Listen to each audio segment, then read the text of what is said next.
당신이 몰랐던 이야기, 오늘은 간디의 검은 그림자 이야기입니다. 인도의 아버지 간디는 자국인 인도뿐만 아니라 세계적으로 추앙받는 인물이죠. 영국을 상대로 무저항 비폭력이라는 슬로건을 내세워 인도의 독립에 크게 힘쓰면서 세상을 들썩인 인물입니다. 거의 모든 나라가 학창시절에 간디에 대해 배울 정도로 널리 알려진 인물이죠. 인도 내에서 간디는 위인을 넘어 신격화까지 되고 있습니다. 생일이 국경일이 되는가 하면 화폐에 초상화가 새겨지는 등 위인의 상징이라 할 수 있는 것들에는 모두 간디가 들어가 있죠. 기념관도 상당히 많고요. 비단 인도 내에서만이 아닌 뉴욕타임스에서도 1930년 올해의 인물로 선정되는가 하면 20세기 가장 영향력 있는 인물 100인에까지 이름을 올리는 등 세계적으로 존경을 받는 인물이죠. 이렇듯 간디는 정치가이자 독립운동가로서 대단한 인물로 평가를 받고 있습니다. 교과서나 위인전에서도 간디라는 인물은 좋은 면만 우리에게 노출되고 있죠. 그러나 간디는 널리 퍼진 성인 이미지와는 다르게 출세 열망이 강한 사람이자 카스트를 이용한 차별주의자였습니다. 어찌 보면 간디는 인생 자체를 부정받을 만큼의 뒷이야기가 존재한다는 말이죠. 그럼 인도의 아버지 간디의 검은 그림자 이야기 본격적으로 시작해볼까요? 간디는 1869년 10월 인도 포르반다르에서 태어나 유년기 시절 인도가 영국의 식민지가 되는 과정을 겪었습니다. 당시 영국은 인도 내 계층 간의 분쟁을 조성하기 위해 카스트 제도를 부활시키고 상위 계층에겐 압박을 가하는 반면 하층민들에게는 일자리와 교육의 기회를 주었죠. 평민 출신이었던 간디에게 있어서 교육은 출세를 향한 열망을 불러일으켰고 여느 하층민 인도인들과 같이 뛰어난 영국 시민이 되길 원하며 열심히 공부를 했습니다. 그렇게 간디는 영국에서 유학 생활을 하고 변호사가 되어 변호사 개업을 하기 위해 남아프리카로 향하는 기차에 올랐죠. 하지만 기차 안에서 간디의 마인드를 바꿀 만한 일이 생겨버립니다. 정당하게 1등석 티켓을 끊고 앉아 있었지만 인도인을 혐오했던 영국인에 의해 강제로 3등석까지 떠밀리면서 영국인이 아닌 인도인으로 살아가야겠다는 생각을 가지게 되죠. 근데 이건 간디뿐만 아니라 다른 지식인들 또한 계속되는 차별에 인간 평등 사상을 외쳤습니다. 교육의 기회를 준 인도의 아이들은 자신의 편이 되어줄 것이라 생각한 영국의 생각과는 반대로 반영 민족운동으로까지 번졌죠. 아무튼 간디는 기차에서 받은 차별을 계기로 인도의 독립을 위해 대영제국과 맞서 싸우며 몸과 마음을 다 바친 인물로 우리에게 알려져 있지만 아이러니하게도 간디는 1899년에 발발한 영국과 남아공 간의 전쟁 제2차 보호전쟁의 차원에 영국군이 되어 기여를 했습니다.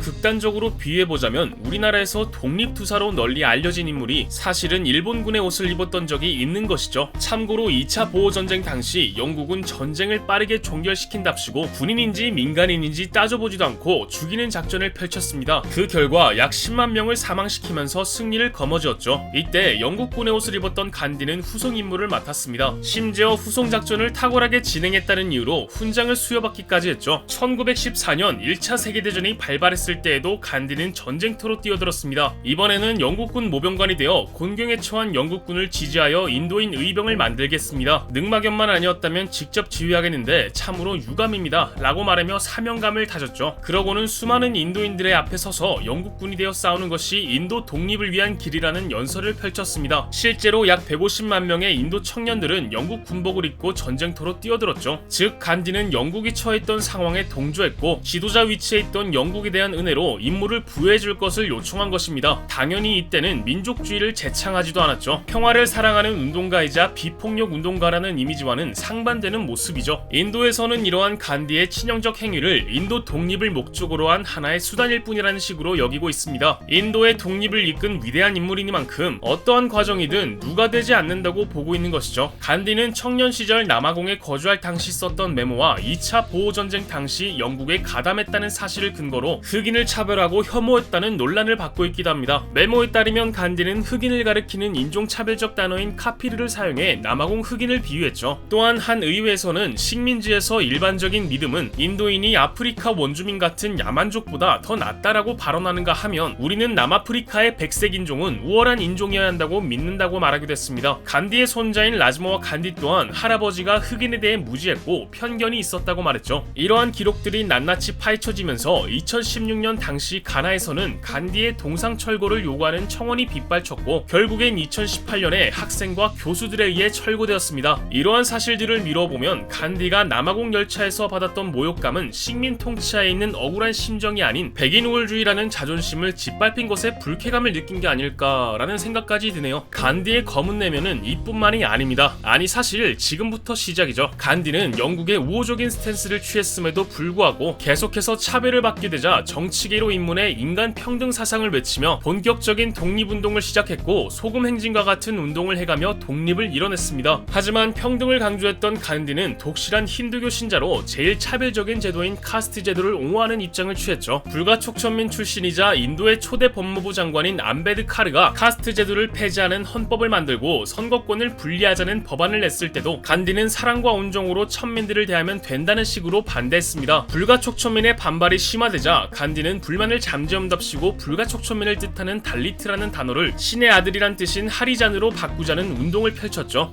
이름을 바꾼다고 해서 삶이 나아질 리는 없었고 당연히 불가촉천민들은 다시 반대하고 나섰습니다. 그러자 간디를 따르는 일부 힌두교 단체가 불가촉천민에게 보복을 가하는 사건이 일어나기도 했죠. 간디의 사생활에도 문제가 있었는데 간디는 아내와 잠자리를 가지느라 아버지의 임종을 지키지 못했다는 이유로 금욕을 맹세했지만 수행을 목적으로 아가씨들을 불러 같이 잠을 잔다던가 주변인들의 처녀나 증손녀뻘쯤 되는 여자아이까지 불러 같이 잠을 잤습니다. 일단 관계를 안 한 것은 맞다고 하는데 다만 같이 잠을 자는 여성들은 나체로 간디의 몸을 덮여줬죠. 정상적인 사고로는 이해가 가지 않는 간디의 이러한 행동 때문인지 어린아이를 좋아한다는 설이 돌기도 했습니다. 또한 어린 소녀와 소년을 함께 목욕을 시켜놓고 도중에 성적인 행위나 언행을 보일 시 벌을 주는 일종의 순결 시험도 현재에 와서는 비판을 받고 있죠. 간디가 여성에게 한 말 중 아무리 노력해도 내 신체는 흥분한 상태다. 기묘하면서도 수치스러운 감정이 교차하는 경험이다 라고 한 것도 있습니다. 다른 한 여성에게는 시덥잖은 심부름을 시키면서 강력 사건이 잇따라 발생하던 정글을 거쳐서 오도록 하기도 했죠. 간디는 울면서 돌아오는 여성에게 웃음을 보이면서 악당이 너를 해치고 너가 용감하게 죽음을 맞았다면 내 가슴이 기쁨으로 뛰었을 것이라고 말했습니다.